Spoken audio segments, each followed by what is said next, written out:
पती आणि पत्नी यांचं नातं अतूट असतं. लग्न मंडपात 7 फेरे घेताना पती पत्नी 7 जन्म एकमेकांसोबत राहण्याची वचने घेतात. परंतु बऱ्याचदा दोघांमध्ये छोट्या मोठ्या कारणामुळे नवशिक झालेली पाहायला मिळते. हे छोटे मोठे मतभेद पती पत्नीने मिळूनच सोडवले तर बरे असतात, कारण दोघात तिसरा पडला किंवा कमी व्हायचे सोडून वाढू लागतात. त्यामुळे मी श्वेता या व्हिडिओ तुम्हाला अशा काही टिप्स सांगणार आहे ज्याद्वारे नवरा बायकोतील प्रेम दीर्घ काळासाठी टिकून राहील. चला तर मग सुरुवात करूया. पती पत्नीचा बेडरूम म्हणजे दोघांचा निवांत क्षण एकत्र घालवण्याचा एक चांगला स्पॉट असतो. त्यामुळे बेडरूममध्ये एकांतात फक्त एकमेकांविषयी चर्चा करावी. कोणत्याही तिसऱ्या व्यक्तीशी संबंधित चर्चा करू नये. एकांतामध्ये पती पत्नीने स्वतःविषयी चर्चा केल्यास वाद होत नाही आणि जवळीकता प्रेम वाढण्यास मदत होते. पती किंवा पत्नीने आपल्या पार्टनरकडून भूतकाळात एखादी चूक झाली असेल तर यावेळी ही चर्चा शक्यतो टाळावी. त्या चुकीची वारंवार जाणीव करून देऊ नका. अशा वेळी झालेल्या गोष्टींवर चर्चा करीत बसल्यास वाद आणि दुःखच पदरी पडते.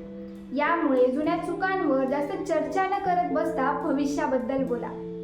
सुखी वैवाहिक जीवनासाठी सर्वात महत्त्वाची गोष्ट म्हणजे आपला जोडीदार चिडचिड करत असेल, रागवत असेल तर त्यावेळी दुसऱ्याने शांत राहावे.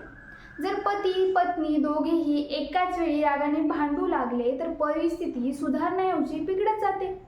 रागामध्ये मनुष्याची विचार करण्याची क्षमता नष्ट होते आणि व्यक्ती योग्य अयोग्य गोष्टीची निवड करू शकत नाही. यामुळे सर्वात पहिले रागात आलेल्या जोडीदाराला शांत करण्याचा प्रयत्न करावा. सर्वांनाच माहिती आहे की स्वतःचे कौतुक ऐकायला प्रत्येकाला आवडते. विशेषतः कौतुक जोडीदार करत असेल तर जास्त आनंद होतो. पती पत्नी दोघांनीही दररोज दिवसातून कमीत कमी एक चांगली गोष्ट एकमेकांबद्दल बोलली पाहिजे. थोड्याच दिवसांमध्ये याचा सकारात्मक प्रभाव दिसून येईल आणि प्रेम वाढेल. अनेकदा काही लोक ऑफिसचा तणाव घरात घेऊन येतात. ऑफिसमध्ये बॉस किंवा इतर कर्मचारी सोबत झालेला वाद किंवा कामातील अपयशाबद्दल सांगून पत्नीवर चिडचिड करतात. अशा वेळी पत्नीने पतीचा तणाव दूर करण्याचा प्रयत्न करावा. तणावाचे कारण लक्षात घेऊन तो दूर करण्याचा मार्ग दाखवावा. ही गोष्ट वैवाहिक जीवनात सुख शांती तसेच प्रेम वाढवेल. व्हिडिओ आवडल्यास लाईक करायला विसरू नका.